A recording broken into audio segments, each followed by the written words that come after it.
मन में आता कि ये तो आलू दे रहे हैं, थोड़ा कोई ये फल दे गए, कोई काजू किशमिश दे जाता तो कितना अच्छा था। तो देखते थोड़ी देर में कोई काजू किशमिश ले आया, आ गया काजू किशमिश जंगल में भी। तो जब जप ध्यान करते हैं और एकांत में रहते हैं तो मन सूक्ष्म होता है, और सूक्ष्म होता है तो उसका सत्य संकल्प सामर्थ्य फलता है। तो चीज वस्तु तो आ जाती है, लेकिन उसमें पड़ गया तो बस अनुष्ठान का फल काजू किशमिश खाओ। नहीं, न किंचित अपि चिंतित, ईश्वर के सिवाय किसी वस्तु को महत्व बुद्धि से चिंतन ना करो। नहीं तो जिसका भी महत्व बुद्धि से चिंतन करोगे वो चीज मिल जाएगी, मिली हुई चीज खत्म हो जाएगी। अपने परिश्रम से अथवा लोगों के सहयोग से जो भी मिलेगा वो शाश्वत नहीं होगा। अपने परिश्रम से और लोगों के सहयोग से जो भी मिलेगा वो नित्य नहीं होगा।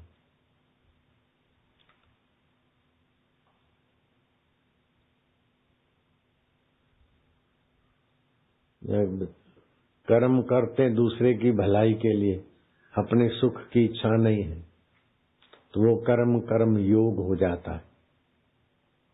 संसार तुमको चाहने लगेगा, तुम्हारे आगे पीछे संसार तुम्हारी सेवा में अनुकूलता में लग जाएगा। लेकिन ये भी मनुष्य जीवन का फल नहीं है, सब लोग तुम्हारी सेवा में आगे पीछे लग जाए। न इस सेवा से संतुष्ट होकर रुक जाओ, न इस सेवा के लिए इच्छा करो। जगत के लिए काम करोगे तो जगत तुम्हारे आगे पीछे हो, तुम्हारी सेवा में लग जाएगा। ईश्वर के लिए काम करोगे तो तुम्हारे हृदय में ईश्वर प्रेम, ईश्वर आनंद उभरने लगेगा।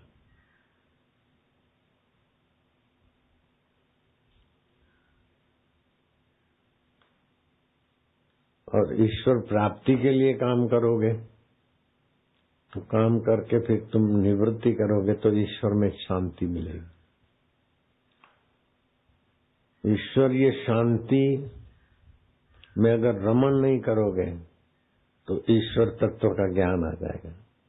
ईश्वर शांति में रमण किया तो शांति अच्छी चीज तो है, लेकिन शांति आती जाती। ईश्वर का तत्व ज्ञान हो गया तो शांति आती जाती, फिर भी जो आता जाता नहीं है वो मैं हूं ऐसा साक्षात्कार हो जाए। और मैं हूं तो केवल वामन नहीं हूं। वामन का अर्थ छोटा भी होता है, सुंदर भी होता है, और विष्णु भी होता है, विभु भी होता है। तो विभु व्याप्त सर्वत्र सर्वे इंद्रियाणाम, ये इंद्रियां हैं, इनके देवता सूक्ष्म होता है, तन्मात्रा है। देव की सत्ता है तो इसलिए इनको इंद्रियों का देवता बोलता है। तो आंखें तो रहती है मुर्दे की, लेकिन नेत्र का देवता नहीं रहता। कान तो रहते हैं, लेकिन कान का देवता नहीं रहता, क्योंकि कान में, आंख में, नाक में, जीभ में, त्वचा में जो चैतन्य देव की सत्ता से जोड़ने वाला अंतःकरण है, वो अंतःकरण निकल जाता है। ऐसे मशीन तो रहती है, गीजर भी रहता है, फ्रिज भी रहता है, लेकिन फ्यूज चला गया। पावर हाउस भी है, घर तक खंबे में लाइट में करंट भी है, और तुम्हारे इंस्ट्रूमेंट भी जिंदे हैं सब, खाली फ्यूज हट गया, दही पड़े पड़े खट्टा हो जाएगा फ्रिज में, गीजर में पानी पड़े पड़े ठंडा हो जाएगा, और फ्रिज का पानी गर्म हो जाएगा, ठंडक से कम हो जाएगा। फ्यूज हट गया तो ऐसे ही सूक्ष्म शरीर फ्यूज का काम करता है। जहां भी फ्यूज है वहां जोड़ देता है, फ्यूज हटा तो हट गया। तो बड़ा सूक्ष्म होता है। धनेरे कैसे आटे में, चावलों में, चनों में धनेरे घुस जाते, उनमें भी जान होती, चलते फिरते, उनमें भी सूझबूझ होती। और वो मर गए तो उनका बॉडी तो पड़ा रहता, लेकिन न सूझबूझ है न जान। तो परमात्मा महान सुंदर, महान सत्तावान, महान सुख स्वरूप है। तुमको देखकर भी किसी को सुख मिलता है तो वो परमात्मा सत्ता से।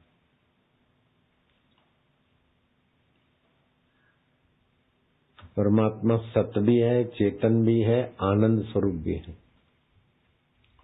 और सभी का मैं का मूल वही है। जो भी मैं बोलते हैं अथवा सोचते हैं, अथवा जो गूंगे प्राणी हैं फिर भी अपने को मानते हैं मैं मर जाऊंगा बच्चों। धनेरा कहाँ बोलेगा, कहाँ चिल्लाएगा, कृमि कहाँ बोलेगा, फिर भी उसको अपने में मैं तो है। मैं जहां से फूटता वो चैतन्य।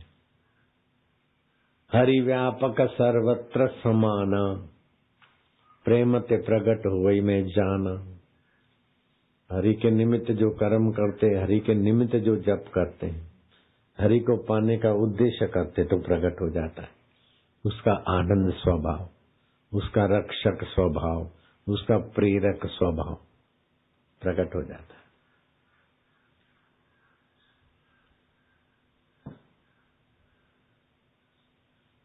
कब कहाँ कैसे वो मदद करे उसका कोई नियम कानून नहीं बना सकता। करने में समर्थ, विपरीत करने में समर्थ, अन्यथा करने में समर्थ, परम समर्थ, परम हितैषी और परम प्रेमास्पद है।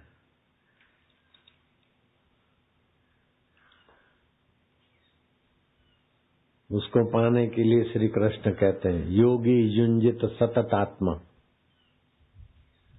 योगी युंजित हो जाए, सतत आत्मा में लगे, एकाकी अकेले में रहे।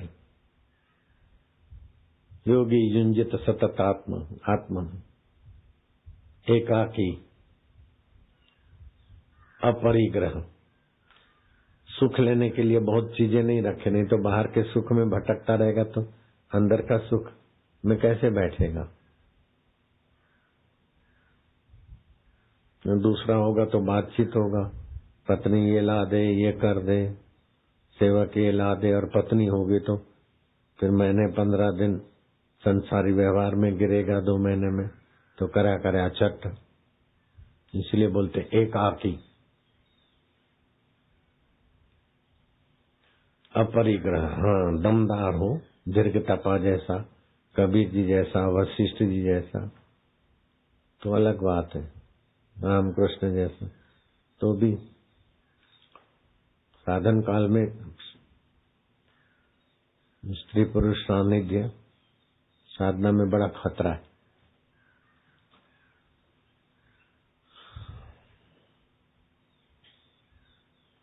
अब क्या करें, शरीर बीमार है, पत्नी की सेवा के बिना जी नहीं सकते। चलो तो भगवान को प्रार्थना करें, संयम दे, सतबुद्धि दे, पत्नी पति के लिए शुभ संकल्प करें, पति पत्नी के लिए एक दूसरे को बचावे विकारों से, गिरने से, तो भी ठीक है। शुचो देशे प्रतिष्ठाप्य स्थिरम आत्मना, शुद्ध देश में को आसन लगावे।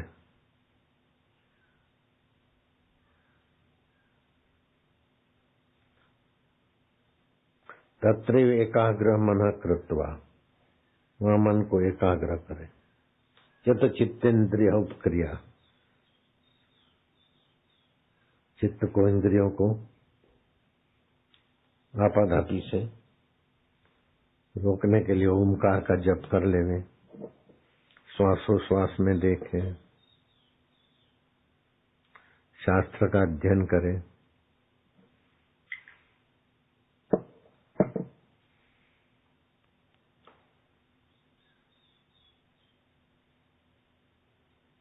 ज्यों ज्यों बुद्धि साधन संपन्न होती जाएगी,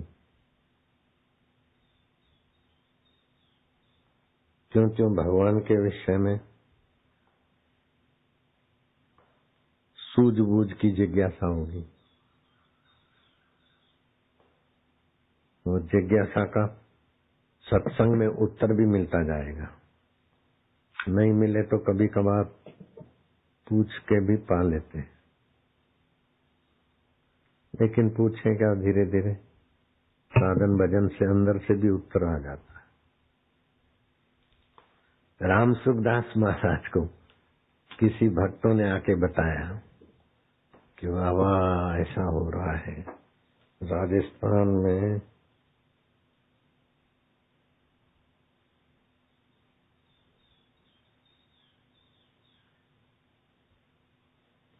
गायों की अपहरण और गायों की हत्या हो रही है, गौधन नष्ट हो रहा है। भगत सच्चे थे, राम सुखदास जी गायों के प्रति उनको महत्व बुद्धि थी। सुना, दूसरे दिन भी बताया कि इधर इतनी गाय जाती है, यहाँ ये बूचड़ खाना है खोल दिया है कांग्रेस वालों ने, गौ हत्या होती है, ये रोज हजारों गाय मरती है, काटते हैं, परदेश में जाता है मांस, उस पे सब्सिडी भी देते हैं, परदेश में मांस भेजो तो तुमको सरकार की तरफ से पैसे मिलते हैं, तो इससे भी गाय ज्यादा मारी जाती। तो ये सुन के राम सुखदास जी का हृदय बड़ा द्रवित हुआ, क्या करें क्या करें। तो रात को नींद नहीं आवे, इतनी गाय मरती बेचारी। दूसरे दिन भी हाल हुआ, फिर भगवान का चिंतन करके, भगवान तुम ही बताओ अब मैं क्या करूं, इतनी गायों की हत्या होती है। तो भगवान ने भीतर भगवान ने सुना दिया, सृष्टि करता और नियामक मैं हूं, तो तुम चिंता क्यों करते हो।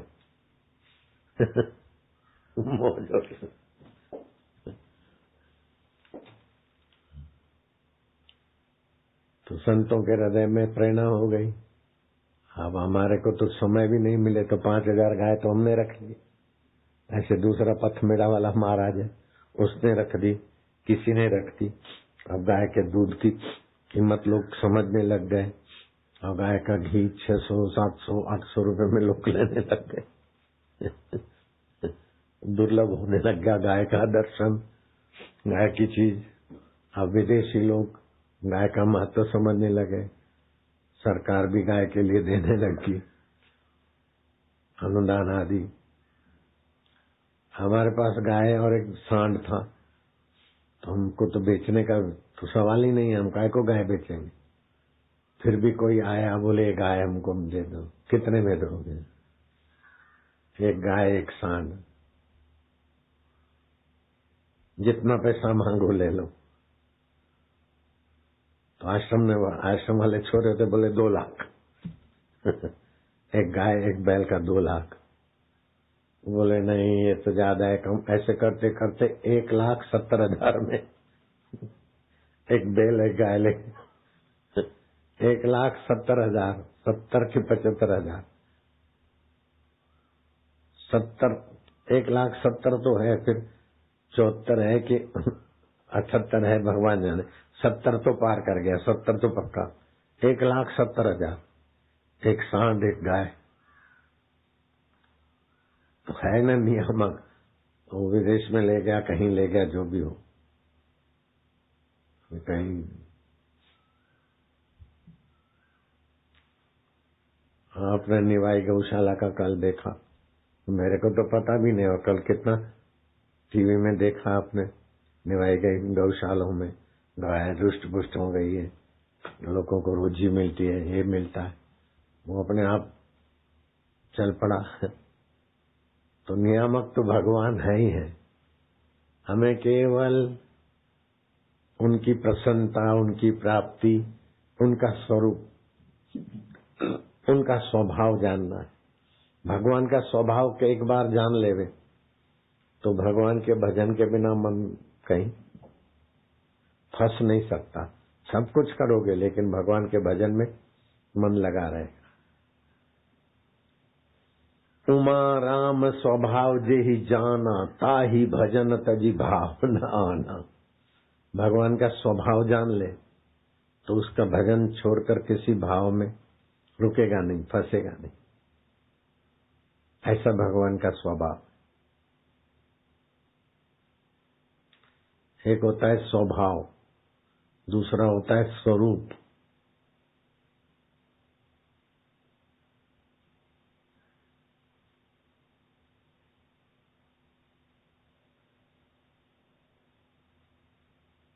तीसरा होता है उद्देश्य। हाँ? जैसे शराबी का उद्देश्य शराब पीना पिलाना, चोर का उद्देश्य चोरी करना और उनको कैद करना। तो भगवान का क्या उद्देश्य है, भगवान का स्वरूप क्या है और भगवान का स्वभाव क्या है। जैसे मनुष्य का शरीर स्वरूप है पंचभौतिक शरीर, मन से संकल्प विकल्प कर सके, जुड़ सके, ये मनुष्य का स्वरूप है। मनन की शक्ति की विशेषता मनुष्य का स्वरूप है।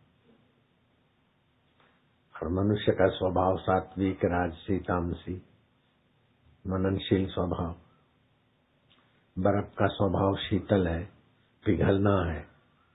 आग का स्वभाव उष्ण है, दाहक है, प्रकाश है। ऐसे भगवान का क्या स्वभाव,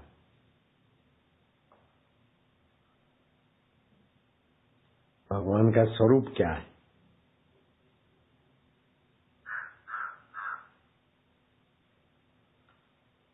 बोले भगवान का स्वरूप है सत्य चित्त आनंद। भगवान सत्य स्वरूप है। सत्य उसे बोलते हैं जो कभी अभाव न हो। सृष्टि का अभाव हो जाता है लेकिन भगवान का अभाव नहीं होता, इसलिए भगवान को अच्युत बोलते हैं, गोविंद बोलते हैं। गो माना इंद्रियां, इंद्रियों से विचरण करती भगवत सत्ता। फिर इंद्रियां थक कर उसी में आती तो भगवान को गोपाल भी बोलते हैं। ऐसे हजार हजार नाम है भगवान के स्वभाव के, स्वरूप के। अच्युत, गोविंद, दामोदर, वासुदेव, केशव आदि आदि, ये भगवान का स्वरूप है।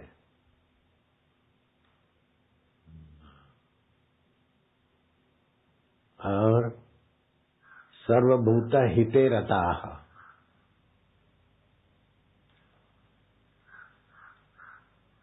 भगवान को जानने वाले महात्मा का ऐसा स्वभाव हो जाता तो भगवान भी प्राणी मात्र के सुहृद हैं। सुहृदम सर्वभूतानाम ज्ञात्वा माम शांति मृच्छति। मैं प्राणी मात्र का सुहृद हूँ, ऐसा जो जान लेता है उसे शांति मिलती। भगवान प्राणी मात्र के सुहृद है।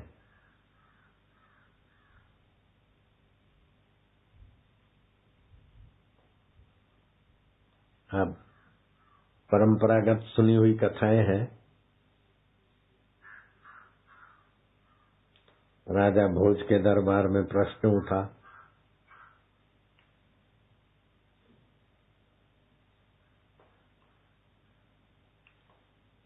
भगवान क्या करते हैं, कहाँ रहते हैं।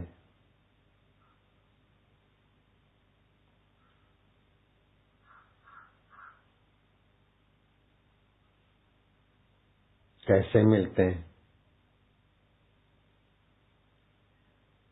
अब सवाल का जवाब कोई ठीक से देवे नहीं। एक बालक आ गया, बोले ये सब क्या कर रहे हैं? बोले भगवान कहाँ रहते हैं? इस सवाल का कोई जवाब नहीं देता। बोले मैं दे देता हूँ, ये तो बहुत छोटी बात है। दूध मंगाओ 1 लोटा। दूध मंगाया। अरे बोले दूध में तो घी होता है, दूध में से तो घी निकलता है। उंगली घुमाने लगे। बोले इसमें घी नहीं है। ये घी तो है, लेकिन इसको पहले जमाना पड़ेगा, फिर मक्खन निकालेंगे तो घी मिलेगा। तो बोले घी कौन से हिस्से में है? बोले दूध के सर्व हिस्से में घी है। बोले ऐसे ही ब्रह्मांडों के सर्व हिस्से में भगवान है, तो मिले कैसे? बोले मन को जमाना पड़ेगा। भगवान में जमाना पड़ेगा, एकाग्रता का तपस्या करना पड़ेगा, तो भगवान रूपी घी का अनुभव होगा। बच्चे ने चुटकुला सुना दिया। भगवान क्या करता है? बोले सब सवालों का जवाब ऐसे ही कोई मिलता है क्या? आदेश दे दो मंत्रियों को, आधा घंटे के लिए जो मैं बोलूं वही होवे राज दरबार में। राजा खुश हुआ, लड़के की अपनी चाल थी। बोले ठीक है, आधा घंटे तक ये छोटे वामन भगवान जो भी आदेश देंगे वही होगा।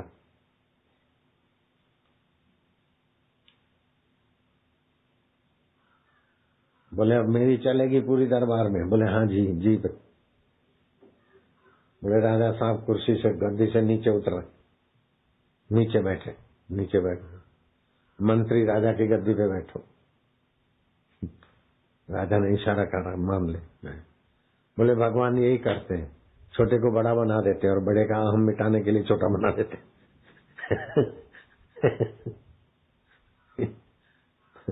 इसमें भी सबकी भलाई करते हैं। मित्र को शत्रु बना देते, शत्रु को मित्र बना देते। अच्छे व्यक्ति को अच्छे का अहंकार होगा तो बुराई में फिसला देंगे, और बुरा जब बुराई से परेशान होगा तो उसको अच्छा संग मिल जाएगा, अच्छा बना देंगे। यही करते। कैसी कैसी प्रेरणा करते। भगवान किसके हृदय में किस समय क्या ज्ञान ध्यान देते। हे हरि अच्युताय। आज 21 तारीख हो गई, 22 और 23।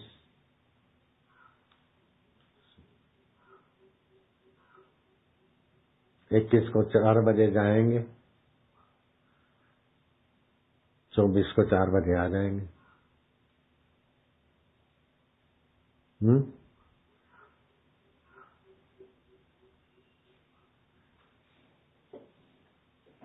तो 22 और 23 2 दिन है। 21 को तो इधर है, 24 को भी इधर। कि ओम ओम ओम नारायण ओम गोविंद ओम, ऐसा वैसा।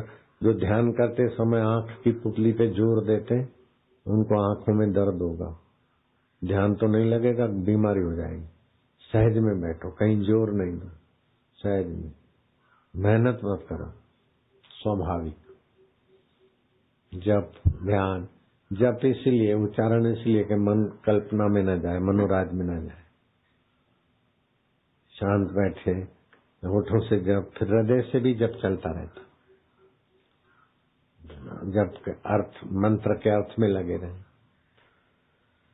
चलो अब कांटा जाने के तरफ जा रहा है, 4 बजे तो उड़ जाएगा यहाँ से।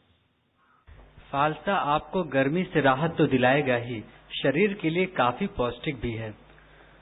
अपने लाजवाब पौष्टिक है तो जहाँ भी दर्द बरद है, पौष्टिक है तो दर्द भी भगाएगा। हाँ।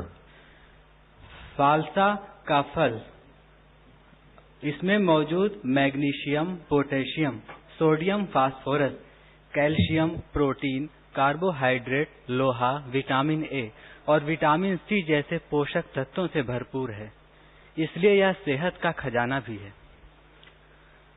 गर्मी के मौसम से संबंधित सेहत का खजाना फालसा। फालसे में गर्मी के मौसम से संबंधित समस्याओं को दूर करने की अद्भुत क्षमता होती है।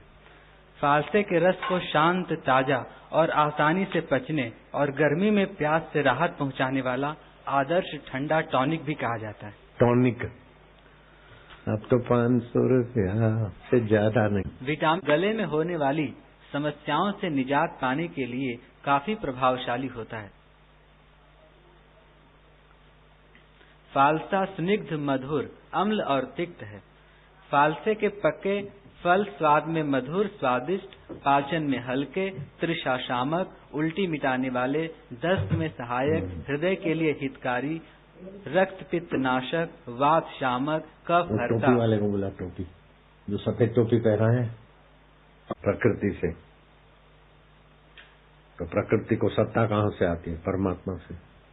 तो फल से परमात्मा ही बनाते हैं और पचाते भी परमात्मा है, और उसके विटामिन्स भी खोजते परमात्मा की सत्ता से, ज्ञान से। तो परमात्मा ही परमात्मा हो। सारे वृक्ष हैं, उसका सार है पृथ्वी। पृथ्वी हटा दो तो वृक्ष कोई नहीं होगा।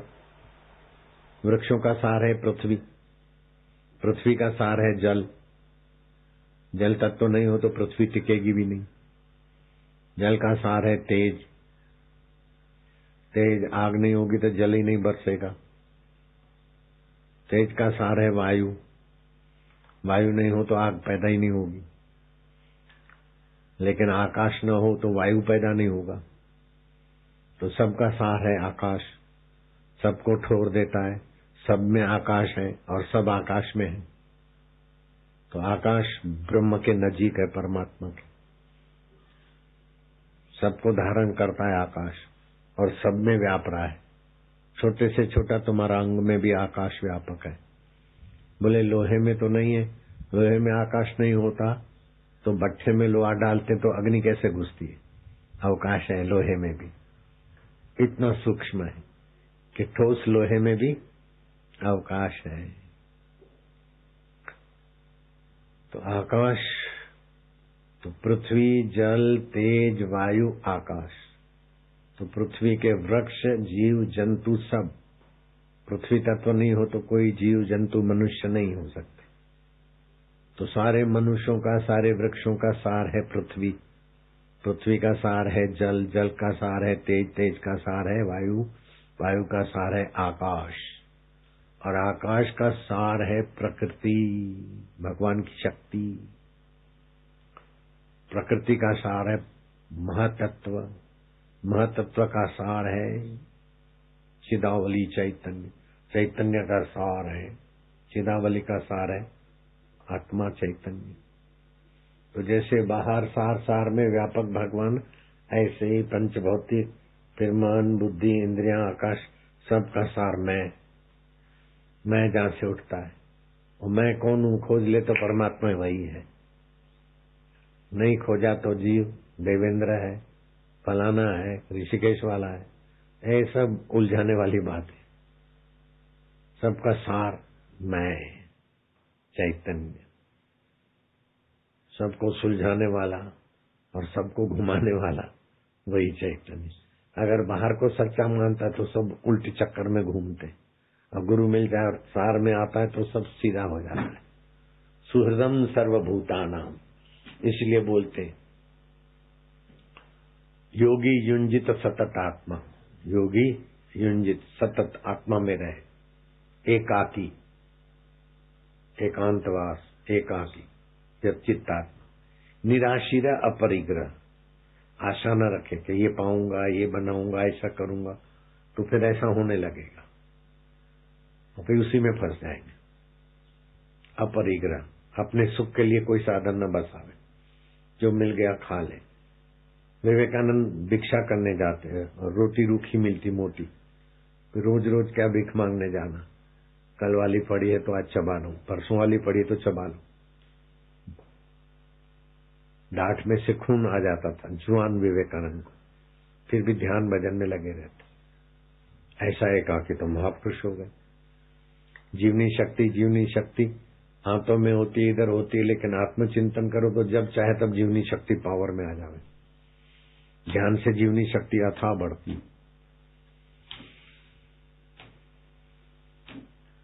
परमात्मा विश्रांति से सामर्थ्य आता है। परमात्मा प्रेम से नित्य नवीन रस आता है। परोपकार से दुनिया तुम्हारा ख्याल करने लगती। दूसरे की भलाई करने से लोग तुम्हारा भला सोचने लगते, लेकिन लोग भला सोचे इस हिसाब से भलाई मत करो। बस करने के राग से जो भी अपने पास है उसको बस अच्छे काम में लगाओ, योग्यता बढ़ती जाएगी। और जो अपने स्वार्थ के लिए लगाओ तो योग्यता सीमित हो जाएगी। तो ऋषिकेश में साधु लोग जप करते थे, 10-10 हजार, 100-150 माला रोज, मौन रहते। फिर मन में आता, कह रहे ये तो रोटी सब्जी दे गए, कोई काजू किशमिश लाता तो देखे तो थोड़ी देर में कोई भगत आया काजू किशमिश दे गया, तो संकल्प फलने लगता है। तो कई लोग बिना कमाए मजे का खाना पीना रहना कर लेते, लेकिन भजन का फल ये नहीं कि मजे से खाना पीना रहना हो गया। भजन का फल है कि भगवान का रस आने लगे, संसार की वासना मिट जाए। जो वासना मिटेगी त्यों रस स्थायी होगा, जो रस आएगा त्यों वासना मिटेगी। फिर रस में भी नहीं टिके तो रस जहां से आता है उसको मैं रूप में जान लेगा, बस हो गया ब्रह्म ज्ञानी।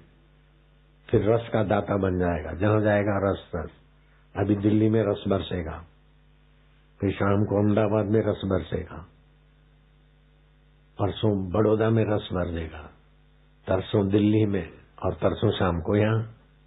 21 तो हो गई, 22, 23, 24 को यहाँ रस बरसा के यहाँ रस बरसेगा। फिर ठीक बात है, भगवान रसमय है। रसो वही सब वैश्वा नरो, भगवान रस स्वरूप है, चैतन्य रूप है। अल्लाहु अकबर।